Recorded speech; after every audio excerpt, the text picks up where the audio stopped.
South ఆఫ్రికాతో జరిగిన test సిరీస్ను draw చేసుకొని చరిత్ర సృష్టించింది టీమిండియా.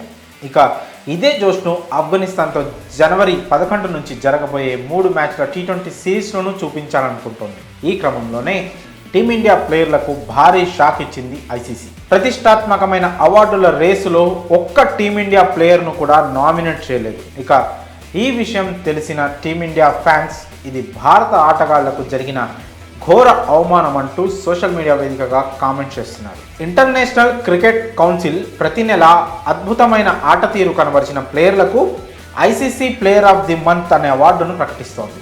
అందులో భాగంగా 2023 డిసెంబర్ నెలకు సంబంధించి ప్లేయర్ ఆఫ్ ది మంత్ అవార్డుకు నామినేట్ అయిన ఆటగాళ్ల జాబితాను విడుదల చేసింది.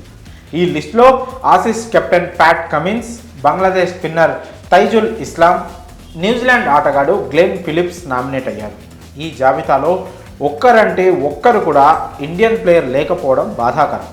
ఇది భారత ఆటగాళ్లకు జరిగిన ఘోర అవమానం కిందే లెక్క అంటూ సోషల్ మీడియా వేదికగా ఫ్యాన్స్ కామెంట్ చేస్తున్నారు.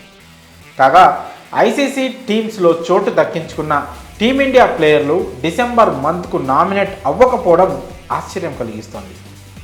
విరాట్ కోహ్లీ, రోహిత్ శర్మ, మొహమ్మద్ సిరాజ్, బుమ్రా లాంటి ఆటగాళ్లు ఉన్నప్పటికీ వారిలో ఒక్కరిని కూడా నామినేట్ చేయలేదు ఐసీసీ.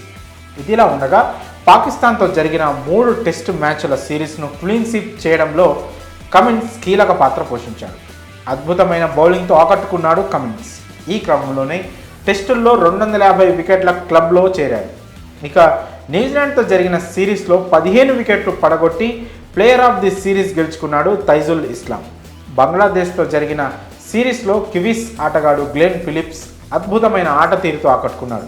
దీంతో వీరి ముగ్గురిని ICC December player of the month అవార్డుకు నామినేట్ చేసింది.